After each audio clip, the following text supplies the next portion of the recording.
Hey there, everyone. It's Dan again, just dropping in. It's Monday evening here on the East Coast, and it's early afternoon in the West Coast.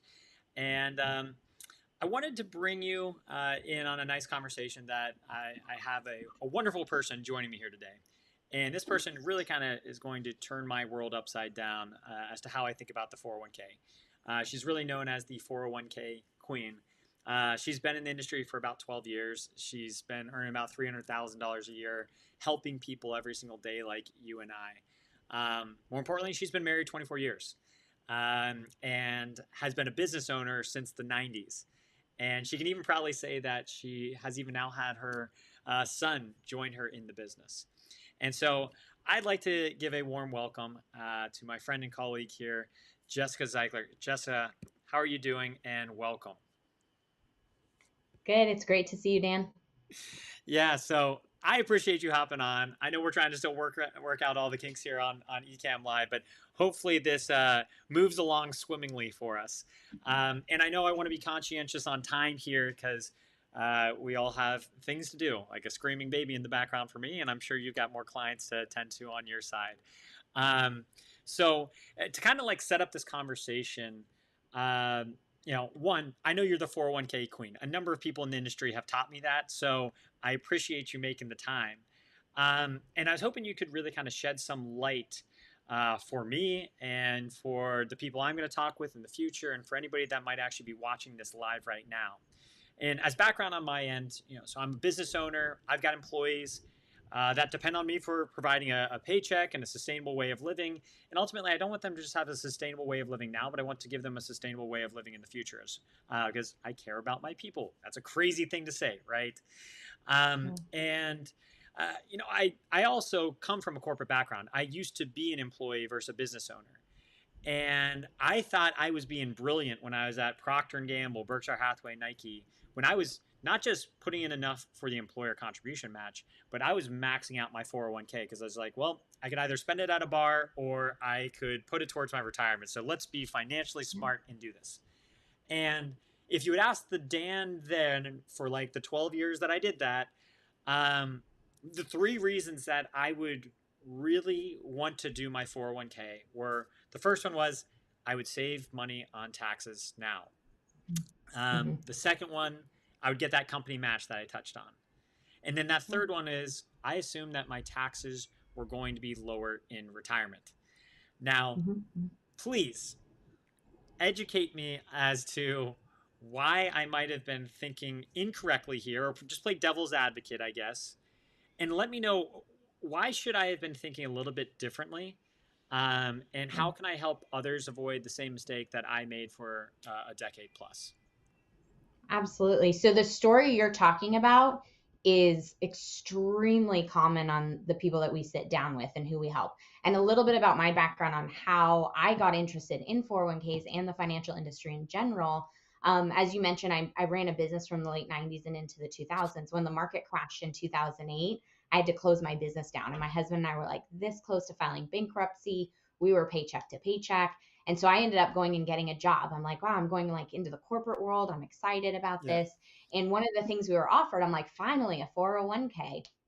So one of the things that happened was when I ran my own business, one of my clients was an investor and Mm. he worked on Wall Street. He was featured in Bloomberg. Like he was somebody who absolutely knew what he was doing. And when the Yeah. market crashed, I watched him close down his investment firm.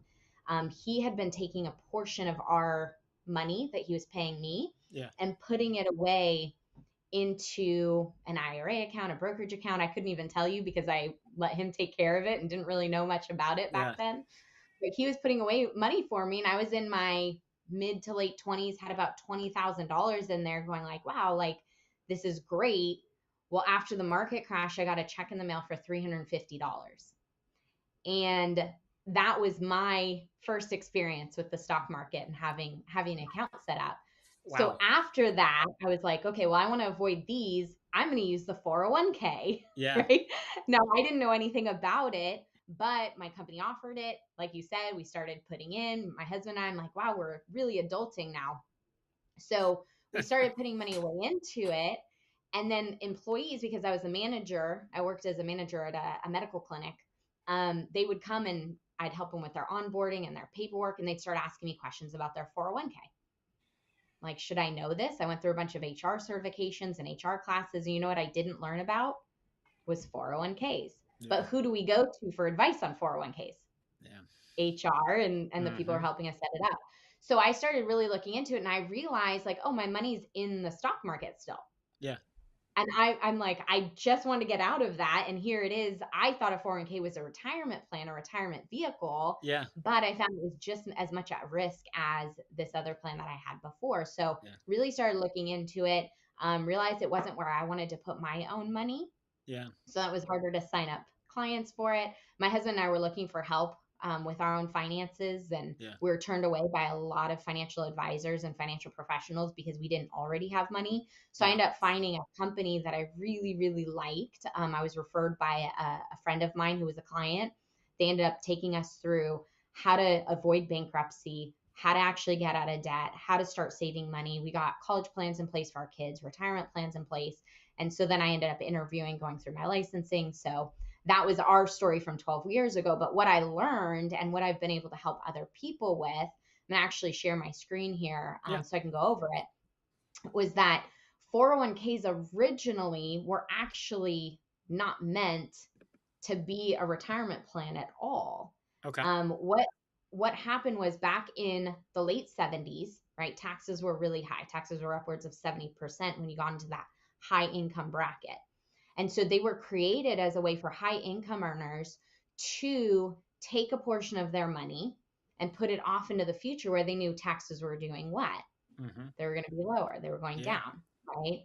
So they were doing the right thing, setting money aside. So in 1978, these got mass released to everybody. It was the first time in history that people who had no idea how to invest in the market now had complete access to the market and responsibility to pick their own investments. So they were supposed to be a supplement to personal pensions or pension plans, right?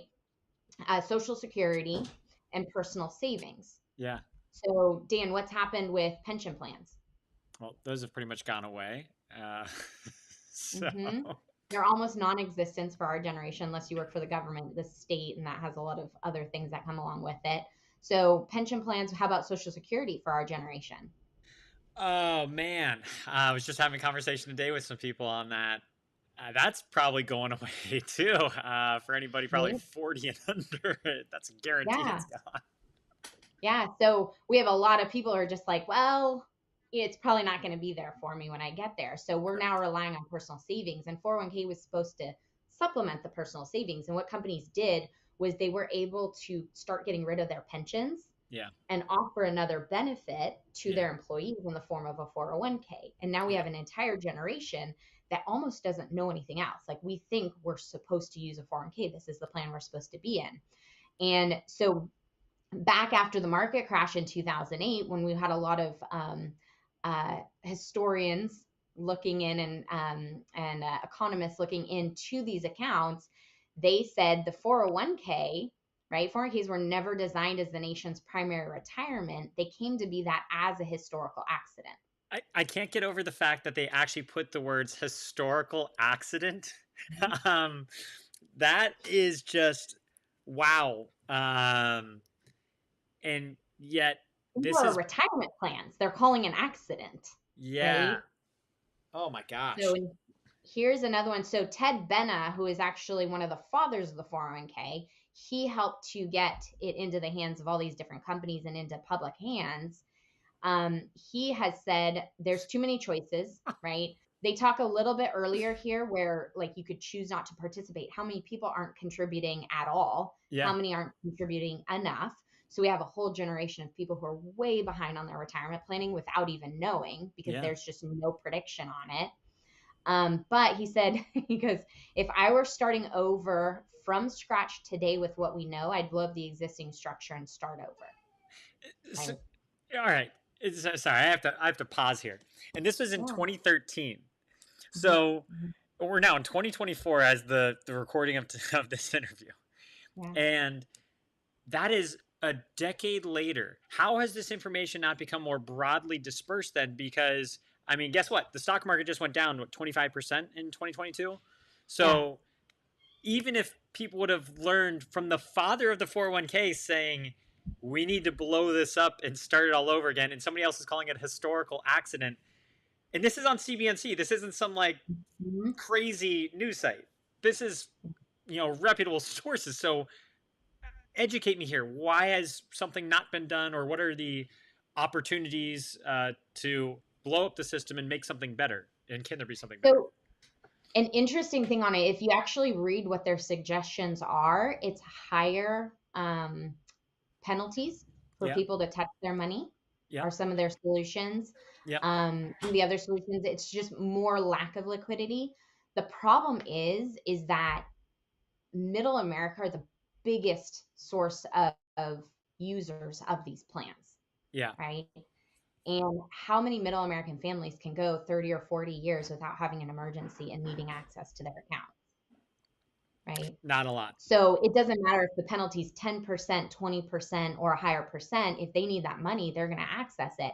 And that just means more benefit to the IRS. Yeah. So the plans that they're actually coming up with, these are Congress people who have a very different viewpoint of life and reality as the working household, right? So most of my clients are working 9 to 5, middle Americans, Yeah. definitely have the higher income earners and the business owners, but the people that are really being affected negatively the most by these plans are the middle income earners. Mm-hmm. So I have a huge passion to make sure that they're aware of how it works and make sure that they're utilizing them correctly. And it is the people who are in that like 200 to $300,000 a year Yeah. that are maxing them out, are trying to use them, but maybe aren't quite in the income bracket that have all of the money to pay big tax advisors to teach them what to do. So we want to bring that right education to families, right? Yeah. So Yeah. That'd be why isn't it huge. not changed? Because there's too much of a benefit for the company in offering it, right? Why hasn't it changed? There's too much benefit to the IRS and taxes and penalties for them to really go in and change it. For them to go back and say, hey, we made a mistake might just not be the thing that they want to do, right? Yeah. So let's take a look. I actually want to go through an example here. Is it okay if Okay. we go through this? Yes, please. So if we put together, we're going to go through an example of somebody actually utilizing this plan, maxing out sort of what you were saying. Yeah. If you had continued on this path going forward, what would that look like? So here's an example. There's a great calculator. It's on moneychimp.com. You can go on and put in a 401k calculator and do a Okay. prediction on your future and what it'll look like. So you just put in the annual contribution. So at the Yep. time, they've actually increased it recently, but let's say you were to max out this account at the time when I put these numbers together, it was 19.5. Now it's 22.5, I Yeah. believe. I It saw just those recent increased changes. to. Yeah. Yeah. So 19,500 per year. Let's say somebody was maxing this out, right? Kind of best case Oh yeah. scenario. If and companies aren't even doing 6% match, but let's say they were making $200,000 a year of income, Yeah. and a company was matching 6%, Yeah. which maxes used to be, we saw 100% when I first was in business. Then it Mm-hmm. went down to 6%. I'm seeing a lot of 3%, Yep. seeing a lot of companies not even matching anymore. So Correct. it's really becoming kind of a rough thing to see. Oh, But let's say absolutely. they were to match 6%. That means the company's match is 12,000 per year.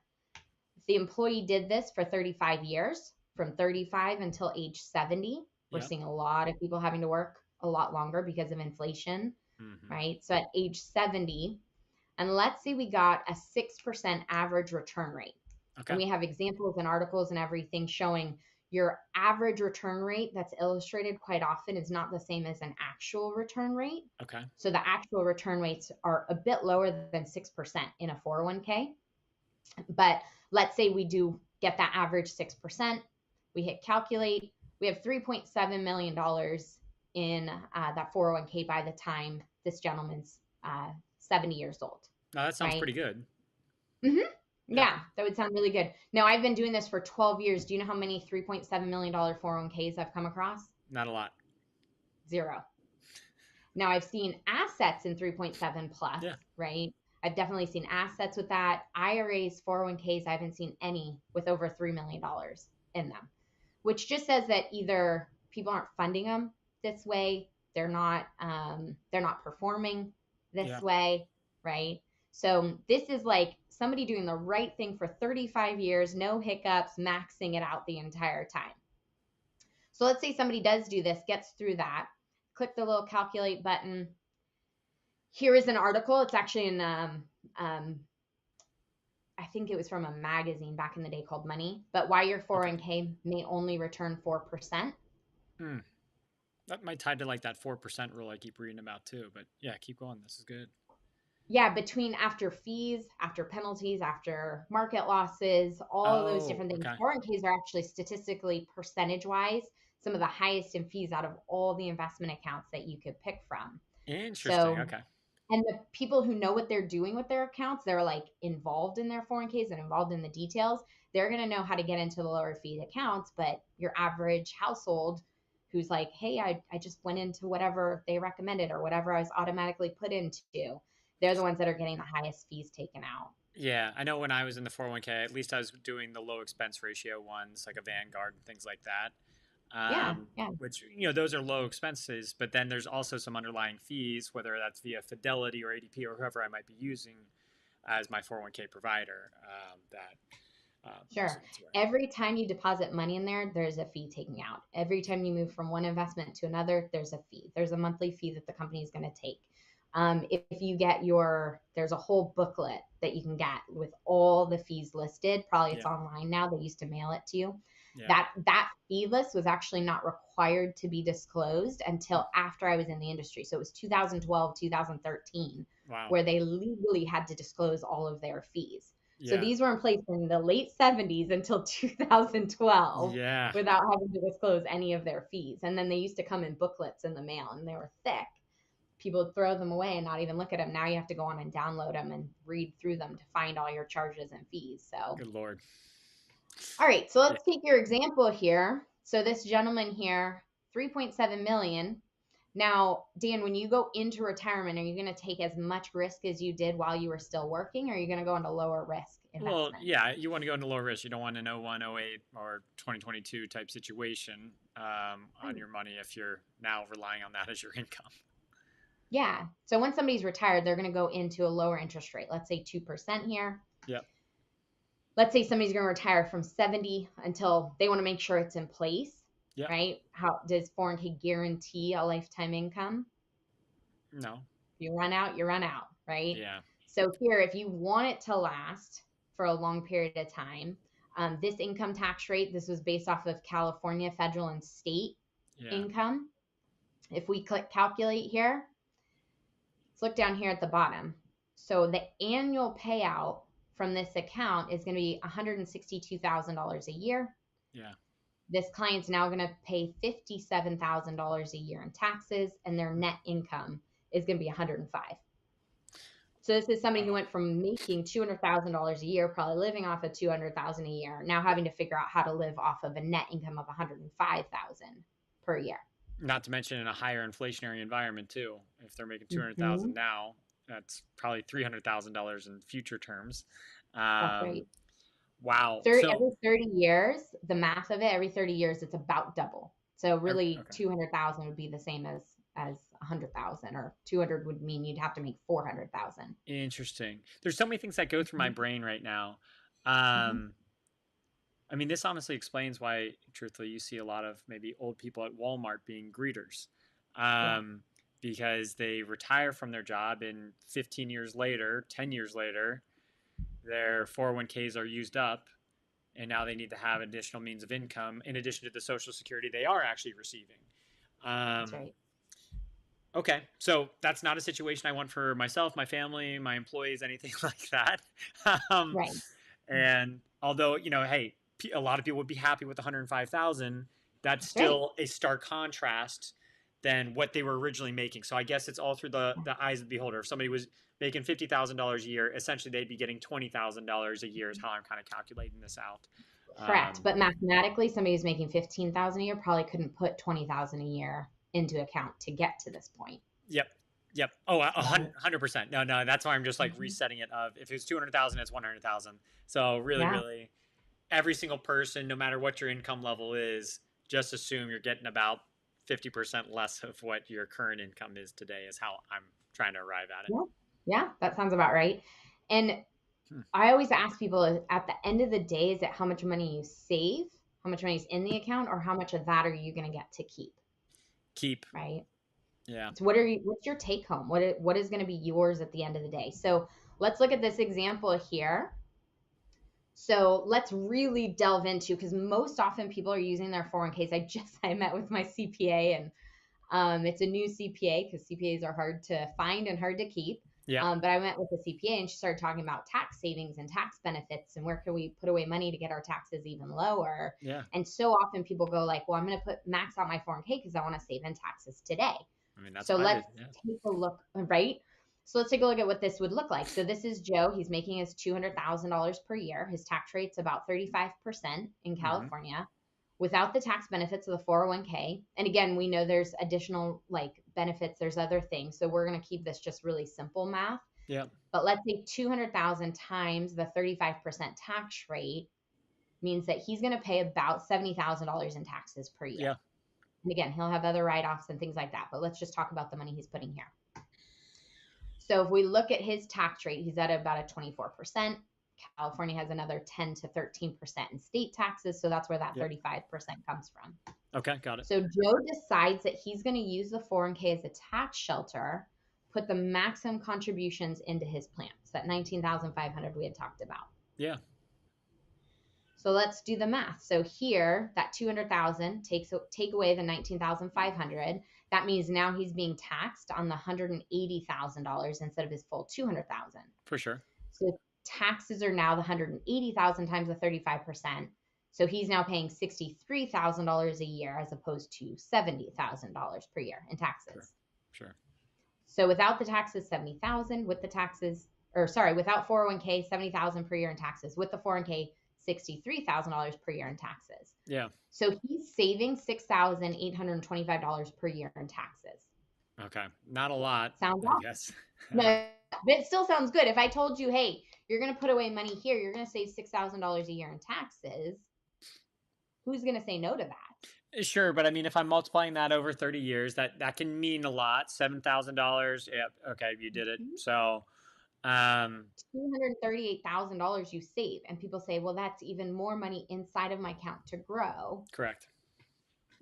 I mean, tax now, tax later on a bigger amount or a smaller amount, the taxable amount's still going to be the same, right? Yep. Yep. So 238,000 that you save over the 35 years. So most people are going to sign up for that. And I appreciate you and I are on the same page. 6,000 a year is like not that much really. Yep. But for some people, it sounds like a lot of money. So annual payout amount. So remember, he saved $6,000 per year. But if we look back at that calculator again, remember how much he paid Yeah. in taxes during his distribution years. On each distribution. So he's doing $57,000 on each distribution. Correct. Annually. Mm-hmm. Okay. So he's paying $1.7 million in taxes because he chose a tax deferred vehicle. And I know that's like tax rate as of today. Right. Curious on your insight here. I talked to a lot of people in the industry. They think our tax brackets are actually going to be higher in the future just because of the amount of debt that we have in the United States. Is that what you're seeing as well? Yeah. We definitely get the people who say, well, I'm not sure, I don't know. But Sure. the outlook is, if you look back in the 70s, tax rates were 70%. Prior to that, I remember my grandpa telling me about when taxes were 90% earlier in the, I believe it was like the 40s. Yep. So if you're looking at going forward, we're at historically low tax rate. Our national debt just keeps getting bumped up higher and higher and higher. Yep. What other option is there, right? At some point. Agree. Yeah. So this is if taxes stay at the same tax rate. Because again, if he's pulling $162,000 a year, he's going to be in the same tax rate. He's not in a lower tax bracket because of it. So basically, I'm seeing a $1.5 million difference then between if I. Okay, I mean that's even more significant than saving $238,000 in taxes. So okay, well, hey, I know we're kind of time crunched here. I want to make sure we cover some other elements there. So yeah, please. So another thing that impacts these accounts, as I was talking about early on, is market loss. Right, we're not getting a 6% return every single year consistently on this. It's going to be going up as well as down. You look Yeah. at the 2000s was called the lost decade, right? We look here, this is the S&P 500. We had a Yeah. 50% loss during the 2001 market crash, the dot-com bubble burst. Oof. Then we saw the housing crisis in Yeah. '08, 57% loss in the S&P 500. Now we have had a big boom or a big return. What happened in 2020? Drop down. Yep. Here's one of the crazy things. People go, oh, well, it rebounded. Do you know how many families, because we got a lot of referrals during that time period. We sat with a lot of families who the market had crashed. Yeah. They got laid off. Where do you think they turned when they had an emergency financially? Well, I guess you. Uh, Yes, but they ended up pulling out money from their 401ks at the bottom of the market because they got laid off.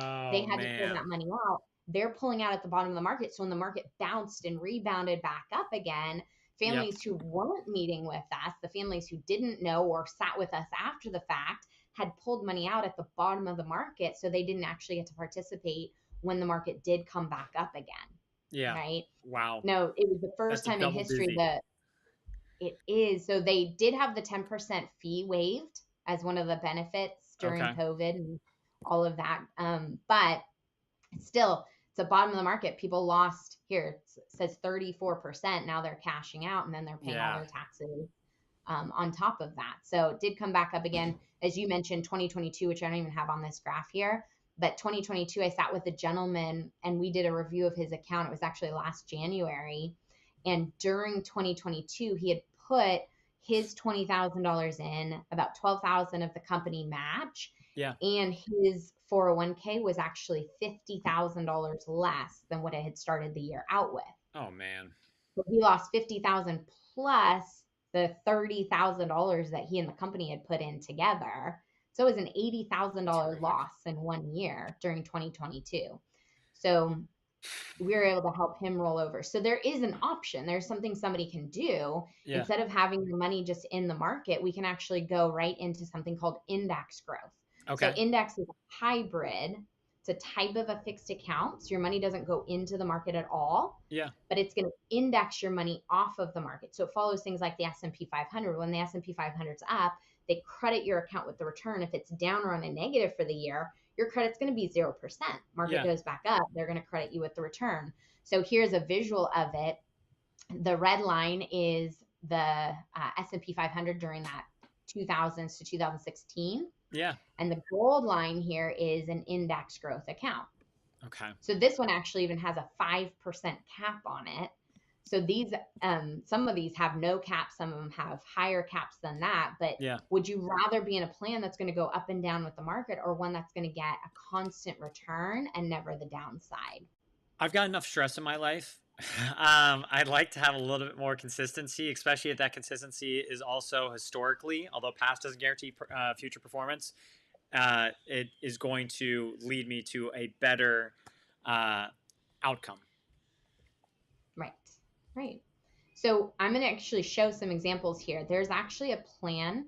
It's a great alternative Okay. today in today's market. Yeah. And not everybody's going to qualify for it. It's not something everyone's going to be a good fit for, but it's good to find out if it's a good option. It's called a life insurance retirement plan. Okay. So the way that these work is it actually wraps your money in a protection of insurance. We have Okay. insurance on our cars, our cell phone. Shouldn't our money be insured as well? Yeah. I mean, makes sense. Yeah. Yeah. So what it does is that insurance protects our money. The way that it works is when we're putting money in, the first thing that's going to get covered is that cost of insurance. The second thing that gets covered is your money goes into a savings bucket Yeah. that gets protection. So it grows indexed. You never have to worry about market loss. It's also protecting against the IRS from taxes. It's protecting against tax liens. It's protecting against civil suits, lawsuits, litigation, malpractice, short sales on homes. Anytime somebody's going to come after your money, they're not able to touch it here, right? Interesting. Works as an emergency fund. There's no 59 and a half rule. So 401k can't touch till you're almost 60 years old. People who do, they're paying a 10% penalty plus their taxes Yeah. when they take the money out. Here, there's no 59 and a half rule. So somebody can access their money at any point in time without taxes or penalties. Huh. It can create a tax-free retirement. So if it's set up properly, our job is to set it up properly. If our clients fund it correctly, then it'll create a tax-free income during retirement. Works as college funds for kids. I use it for my boys for college. I was like, what if they don't go to college? What if they want to go to a trade school? I want to have flexibility and options. My older son ended up, he's like, why would I go to college if I can just go into business with you guys? And I have great mentorship and everything that I need there. So he's in the finance industry now. Yeah. So luckily, we didn't put into a 529 plan for him. So this can be used for something else, as well Ah, as see. smart. I always hear about that on the 529s as well, but I know this isn't about the 529, but this is good that this is a replacement Yeah. for that too. No, 529 plans are very limited and then heavy taxes and penalties if you use them for something else. So, Yeah. and we help people save those as well. But as a comparison, this is a great option. And then it works as a high yield savings. So these have averaged over 9% over the last Wow. 30 years. Wow. So Okay. as yeah, and then here's the image. They grow have an index growth, so it's part of the protection. So your minimum amount that you could put in is going to be based off of the cost of insurance, Yeah. where you get tax-free living benefits, tax-free death benefit, Yep. right? You can add long-term care onto these plans. There's a lot of advantages. I had a client who I met with them too late, unfortunately, in life. Yeah. But they ended up with a medical incident about 17 years, wiped out all of their savings accounts. Right? They've been on dialysis now for the last 17 years, living Social Security check to Social Security check. God. Right? So these accounts, if we do have those medical emergencies, we can use it for that. But if we end up living too long, then we've got the tax-free income to come in. Yeah. So the maximum amount that you can put into these plans are going to be based off of the IRS guidelines. Okay. So there's actually no limit on how much you can put in. It's going to be based off of the size of the plan. The larger the life insurance, Yep. the higher the cost will be, but the more money you can put in. So we have clients doing $100,000 a month into plans like this. They have an extra $100,000 coming in to their business or company. They go, where does that go? Yep. Right? You can't put it into a 401k because the max is 20,000 a year. You can't put in you could put it in a brokerage account, but now you're paying taxes on it every single year. Yep. Right? So here they can get tax-free growth on it. So it's not really set to any specific limit. Yep. It's a self-created structure. So how it's set up, it can be smaller for somebody who's saving $5,000 a month, $1,000 a month. It could be larger for somebody who needs a larger tax-free bucket. You know what I really like So, about this, what you just pointed out there, Jessica, and sorry for interrupting you mhm. there, but No, it's what I okay. like about this is I'm thinking about trying to do this for my employees. Yes. And I believe that this is a better thing versus the 401k. But I can also put my money where my mouth is. I can actually create a similar thing, like you were saying, for owners, or I could call it an executive bonus plan, whatever I want to call it. And I would be getting the exact same LERP in this situation, maybe a different dollar Mhm. amount. But then that way, it's Mhm. truthfully, we are all moving in the same direction. Like we mean what we say versus, corporations. I've looked at some of their, quarterly filings and I see what the executives use for their compensation package. It doesn't look like they really use Right. that 401k much. Um, and, Right. and so I like how this is actually the CEO or the owners are actually utilizing the exact same thing as the employees in this situation. Yeah. So they can be set up by business owners. What you're talking about is an executive bonus plan, Yeah. and you could do it for all of your employees. So we do free consultations with our clients. Yeah. So a company can bring us in, we don't charge anything, sit with every single one of the employees. Yeah. And if the company says, hey, these executives, they've been with us a long time, they're key people, we want to have them around, we want to offer a benefit. These employees, we still want to have something for them. We still want to have them get somebody to sit down with, but maybe we're not quite ready to contribute something for them yet because Yeah. maybe they're short term, they're not going to be around. If you do a 401k or a defined benefit plan for a company, you have to offer it to everybody, even if like I had a name brand key like pizza delivery company Yeah. who they had a 401k set up. How many delivery people are there for like a season, just for a little while? They come and go. Well, because they were offering it to everybody, but not everyone was utilizing their 401k, they were too heavily contributed on the high income earners that they fell under the basically disqualified for actually offering it to Mm, their employees. So they were not following the rules, yeah. ended up having to penalize all their executives so much. They had to take money out of it. They had to pay taxes and penalties on the money they took out because it turned out they overfunded it. It was